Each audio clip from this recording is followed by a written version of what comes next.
24 जनवरी 1950 भारत के लिए बहुत बड़ा ऐतिहासिक दिन। उस दिन संविधान सभा द्वारा डॉक्टर राजेंद्र प्रसाद को सर्वसम्मत आजाद भारत का पहला राष्ट्रपति चुना गया। लेकिन अगले ही दिन उनके साथ ऐसा व्यक्तिगत हादसा हुआ कि उनके दुख का ठिकाना नहीं रहा। क्या था यह हादसा और इससे उबरकर उन्होंने कैसे ली परेड की सलामी?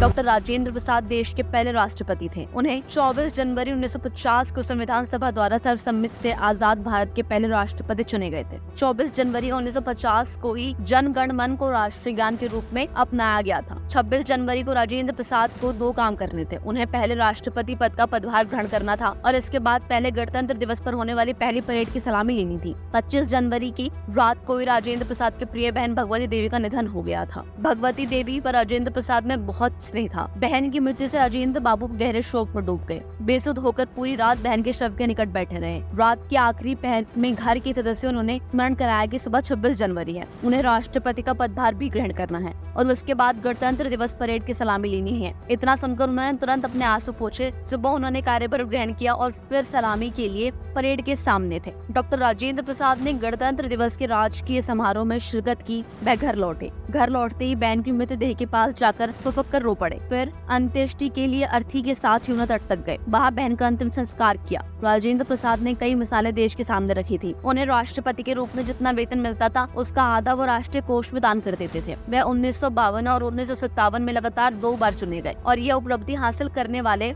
भारत इकलौते राष्ट्रपति बने। राजेंद्र प्रसाद के 3 बेटे थे। आजादी में आने से पहले राजेंद्र प्रसाद बिहार के शीर्ष वकीलों में थे। पटना में बड़ा घर था, नौकर चाकर थे। उस जमाने में उनकी फीस भी कम नहीं थी, लेकिन गांधी जी के अनुरोध पर आजादी की लड़ाई में कूदे और फिर ताजिंदगी साधारण तरीके से जीने लगे। उनका निधन 1963 में पटना में हुआ। यहाँ तक कि राष्ट्रपति भवन में जाने के बाद भी उन्होंने वहाँ हमेशा सादगी को सर्वोपरि रखा। मैं पहले राष्ट्रपति थी जो जमीन पर आसन बिछाकर भोजन करते थे। उन्होंने राष्ट्रपति भवन में अंग्रेजियों के तौर तरीकों को अपनाने से इनकार कर दिया था। उनके बड़े बेटे डॉक्टर प्रसाद के परिवार से कोई उस तरह का भी राजनीति में नहीं रहा। डॉक्टर प्रसाद 3 बेटे थे। उनके बड़े बेटे क्यू जय प्रसाद ने पटना स्थित जीवन बीमा निगम से संभागीय प्रबंधक के रूप में अवकाश प्राप्त किया। हाँ, 1977 में आपातकाल के बाद घोषित चुनाव में अवश्य वे जनता पार्टी के टिकट पर चुनाव लड़े। वो चुनाव नहीं लड़ना चाहते थे, लेकिन जयप्रकाश नारायण के अनुरोध पर चुनाव में खड़े हुए, जीते। लेकिन इसके बाद फिर भी सियासत में सक्रिय नहीं रहे। बाकी 2 बेटे कहाँ रहे। दूसरे एवं तीसरे बेटे धनजय प्रसाद व जनार्दन प्रसाद छपरा में लगभग उपेक्षित जिंदगी जीते रहे। थोड़ी बहुत खेती बाड़ी और एक स्थानीय बस परमिट से आजीविका चलाते थे। राजेंद्र प्रसाद के परिवार तथा किसी भी रिश्तेदार ने उनके पद का लाभ नहीं उठाया। वह खुद नहीं चाहते थे कि उनका कोई नजदीकी रिश्तेदार भी राष्ट्रपति पद की गरिमा पर कोई आंच आने दे।